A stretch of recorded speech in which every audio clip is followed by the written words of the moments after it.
ಇದು ಕೇಂದ್ರ ಸರ್ಕಾರದ ವಿರುದ್ಧ ರಾಜ್ಯ ಸರ್ಕಾರ ಸಮರವನ್ನೇ ಸಾರ್ತಾ ಇರುವಂತದ್ದು. ಈ ನಿಟ್ಟಿನಲ್ಲಿ ನಾಳೆ ಕಾಂಗ್ರೆಸ್ ದೊಡ್ಡ ಮಟ್ಟದ ಪ್ರತಿಭಟನೆ ನಡೆಸಲು ಎಲ್ಲ ರೀತಿಯಾದಂತ ಸನ್ನದ್ಧ ತಯಾರಿಯನ್ನ ಮಾಡಿಕೊಂಡಿರುವಂತದ್ದು. ದೆಹಲಿಯಲ್ಲಿ ಕೇಂದ್ರ ಸರ್ಕಾರಕ್ಕೆ ಬಿಸಿ ಮುಟ್ಟುವಂತ ನಿಟ್ಟಿನಲ್ಲಿ ರಾಜ್ಯ ಕಾಂಗ್ರೆಸ್ ಸರ್ಕಾರ ಪ್ರತಿಭಟನೆ ಮಾಡಲು ಸಿದ್ಧರಾಗಿರುವಂತದ್ದು.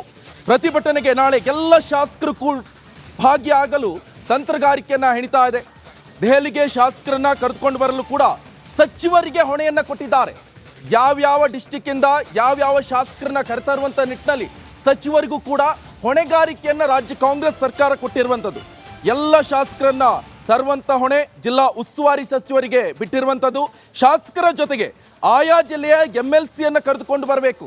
ಖಾಲಿ ಶಾಸಕರು ಮಾತ್ರ ಅಲ್ಲ, MLC ಅನ್ನು ಕೂಡ ಕರ್ಕೊಂಡು ದೆಹಲಿಗೆ ಬರಬೇಕಾಗತ್ತೆ. ಈ ನಿಟ್ಟಿನಲ್ಲಿ ರಣತಂತ್ರವನ್ನ ಹೆಣಿತಾ ಇರುವಂತದ್ದು ಕಾಂಗ್ರೆಸ್ ಸರ್ಕಾರ.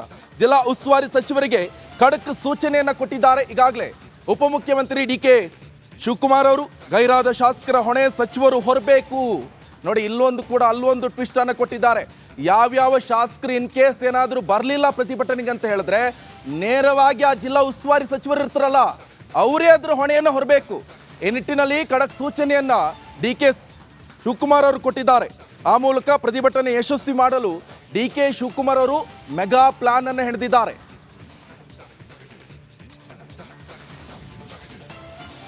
ಈಗಾಗಲೇ ಗಮನಿಸ್ತಾ ಇದ್ವಿ, ಒಂದ್ ಕಡೆ ಕೇಂದ್ರ ಸರ್ಕಾರಕ್ಕೆ ಬಿಸಿ ಮುಟ್ಟಿಸುವಂತ ನಿಟ್ಟಿನಲ್ಲಿ. ಯಾಕಂತ ಹೇಳಿದ್ರೆ ರಾಜ್ಯ ಸರ್ಕಾರ ಇಲ್ಲೇ ಪ್ರತಿಭಟನೆ ಮಾಡಬಹುದಿತ್ತು. ವಿಧಾನಸೌಧ ಇತ್ತು, ಫ್ರೀಡಂ ಪಾರ್ಕ್ ಇತ್ತು, ಎಲ್ಲ ಕಡೆ ಪ್ರತಿಭಟನೆ ಮಾಡಬಹುದಿತ್ತು. ಆದ್ರೆ ಕೇಂದ್ರ ಸರ್ಕಾರಕ್ಕೆ ಬಿಸಿ ಬಿಟ್ಟುವಂತ ನಿಟ್ಟಿನಲ್ಲಿ ದೆಹಲಿಯಲ್ಲೇ ಪ್ರತಿಭಟನೆಯನ್ನು ಮಾಡ್ತಾ ಇರುವಂತದ್ದು.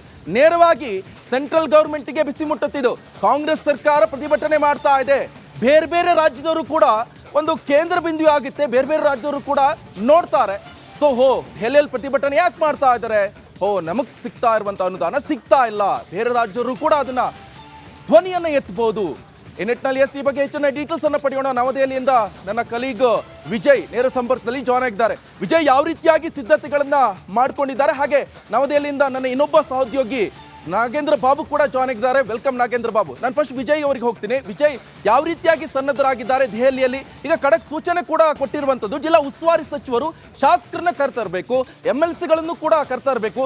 ಯಾವ ರೀತಿ ಸ್ಟ್ರಾಟಜಿಯನ್ನ ಯೂಸ್ ಮಾಡಿಕೊಂಡು ಕೇಂದ್ರ ಸರ್ಕಾರದ ವಿರುದ್ಧ ಸಮರ ಸಾರ್ತಿದ್ದಾರೆ?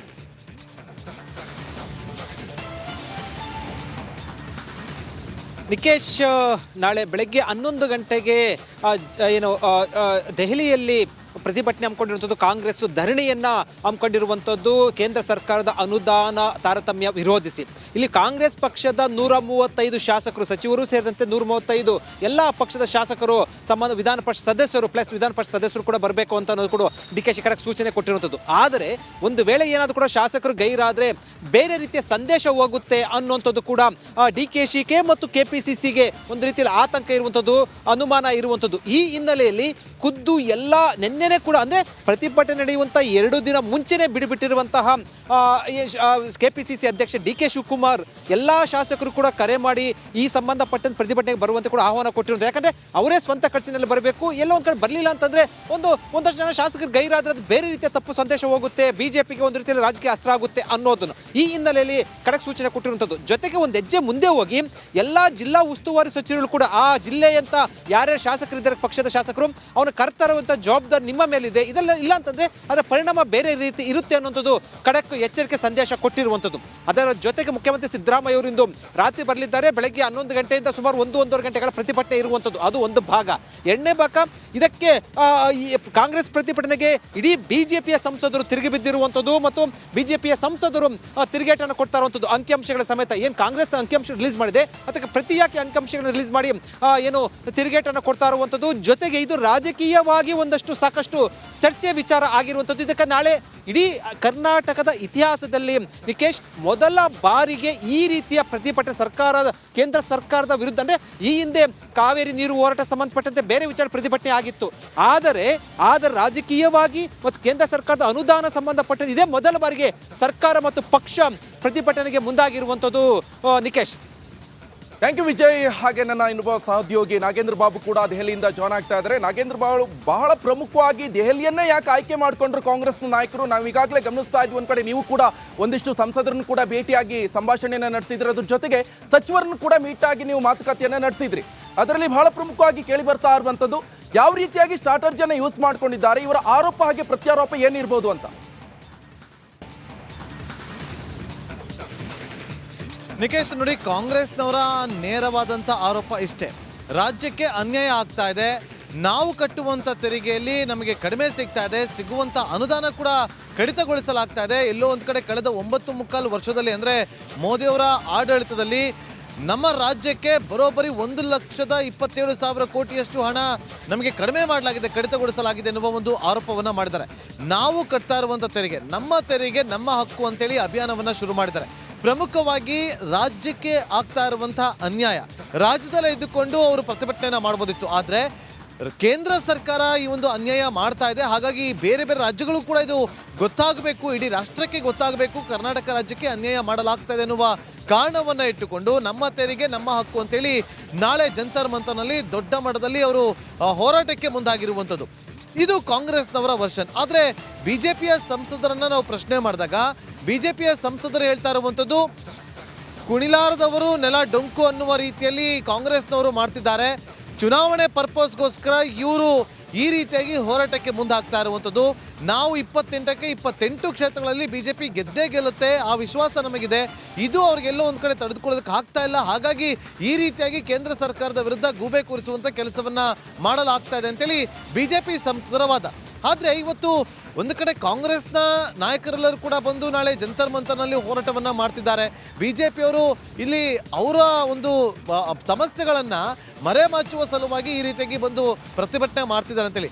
ಇವರ ಇಬ್ಬರ ಕಿತ್ತಾಟದಲ್ಲಿ ಜನಸಾಮಾನ್ಯರು ಎಲ್ಲೋ ಒಂದು ಕಡೆ ಬಡವರಾಗ್ತಿದ್ದಾರೆ ಅನ್ನುವ ಪ್ರಶ್ನೆಗಳು ಕೂಡ ಉದ್ಭವ ಆಗುತ್ತೆ. ಯಾಕೆಂದರೆ ಜನ ಕೇಳ್ತಾ ಇರುವಂಥದ್ದು ಕೂಡ ಇವತ್ತು ನಮ್ಮ ರಾಜ್ಯ 2ನೇ ಅತಿ ದೊಡ್ಡ ಟ್ಯಾಕ್ಸ್ ಕಟ್ತಾ ಇರುವಂಥ ರಾಜ್ಯ ಅನ್ಸ್ಕೊಳ್ತಾ ಇದೆ. ಆದರೆ ಈ 2ನೇ ಅತಿ ದೊಡ್ಡ ರಾಜ್ಯ ಅಂತ ಅಂದ್ಕೊಂಡಾಗ ನಾವು 100 ರೂಪಾಯಿ ಟ್ಯಾಕ್ಸ್ ಕಟ್ಟರೆ ನಮಗೆ ಕೇವಲ ಸಿಗೋದು 12 ರೂಪಾಯಿಂದ 13 ರೂಪಾಯಿ ಅಷ್ಟೇನಾ ಅನ್ನೋದು ಜನಸಾಮಾನ್ಯರ ಪ್ರಶ್ನೆ. ಆದರೆ ಸಂಸದರು, ರಾಜಕೀಯ ಮುಖಂಡರು ಹೇಳುವಂಥದ್ದು, ದೇಶದಲ್ಲಿ 28 ರಾಜ್ಯಗಳಿದೆ, 28 ರಾಜ್ಯಗಳು ಎಲ್ಲನೂ ಕೂಡ ಸಮನಾಗಿ ನೋಡಬೇಕು, ಎಲ್ಲಿ ಕಡಿಮೆ ಇರುತ್ತೋ ಅಲ್ಲಿ ಅದನ್ನು ಮೇಲಕ್ಕೆತ್ತುವ ಕೆಲಸಗಳಾಗಬೇಕು ಅಂತೇಳಿ. ಅದು ಆಗಬೇಕು, ನಾವು ಕೂಡ ಯಾರು ಕೂಡ ಬೇಡ ಅಂತ ಹೇಳ್ತಾ ಇಲ್ಲ ಅನ್ನುವ ವಿಚಾರವನ್ನು ಹೇಳ್ತಾರೆ. ಆದರೆ ಕರ್ನಾಟಕಕ್ಕೆ ಸಿಗಬೇಕಾಗಿರುವಂಥ ಪಾಲಾದರೂ ಕರೆಕ್ಟಾಗಿ ಕೊಡಬೇಕಲ್ವಾ, ಅದರಲ್ಲೂ ಕೂಡ ಕಡಿತಗೊಳಿಸಲಾಗ್ತಾ ಇದೆ ಅನ್ನುವ ವಿಚಾರಗಳನ್ನು ಈಗ ಕಾಂಗ್ರೆಸ್ ನಾಯಕರು ಎತ್ತಿರುವಂಥದ್ದು. ಆ ಮೂಲಕ ಕಾಂಗ್ರೆಸ್ ನಾಯಕರು ಹೇಳ್ತಿರುವಂಥದ್ದು ರಾಜ್ಯಕ್ಕೆ ಅನ್ಯಾಯ ಆಗ್ತಾ ಇದೆ, ಅದು ಕೇಂದ್ರ ಮಾಡ್ತಾ ಇದೆ ಅನ್ನುವ ಕಾರಣಕ್ಕೋಸ್ಕರ. ಹಾಗಾಗಿ ಇದು ಇಡೀ ರಾಷ್ಟ್ರಕ್ಕೆ ಗೊತ್ತಾಗಬೇಕು ಅನ್ನೋ ಕಾರಣಕ್ಕೋಸ್ಕರ ನಾಳೆ ಜಂತರ್ ಮಂತರ್ನಲ್ಲಿ ದೆಹಲಿಯಲ್ಲಿ ಪ್ರತಿಭಟನೆಗೆ ಮುಂದಾಗಿರುವಂಥದ್ದು. ನಿಕೇಶ್,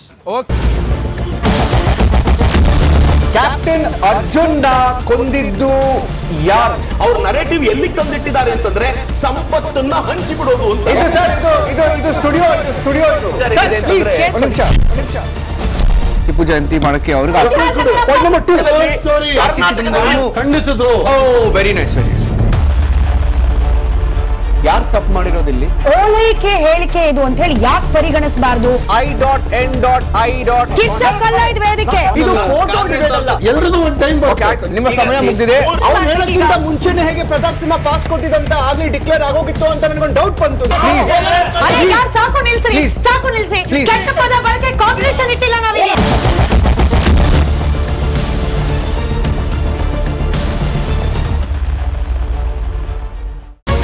ರಿಪಬ್ಲಿಕ್ ವರ್ಡ್ ಆಪ್ ಇದು ಕೇವಲ ಅಪ್ಲಿಕೇಶನ್ ಅಲ್ಲ, ಸಮಗ್ರ ಸುದ್ದಿಗಳ ಸಂಪರ್ಕ ಮಾರ್ಗಕ್ಕೆ ಕ್ರಾಂತಿಕಾರಿ ಬದಲಾವಣೆ.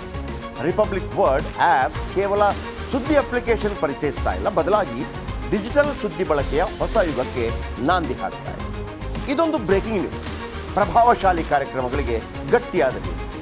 ಇಲ್ಲಿ ಕೇವಲ ತಾಜಾ ಸುದ್ದಿ, ಅದರ ನೇರ ಪ್ರಸಾರ ಮತ್ತು ಚರ್ಚೆಗಳಿಗೆ ಮಾತ್ರ ಅವಕಾಶ. ರಿಪಬ್ಲಿಕ್ ವರ್ಲ್ಡ್ ಆಪ್ ಡೌನ್ಲೋಡ್ ಮಾಡಿಕೊಳ್ಳಿ.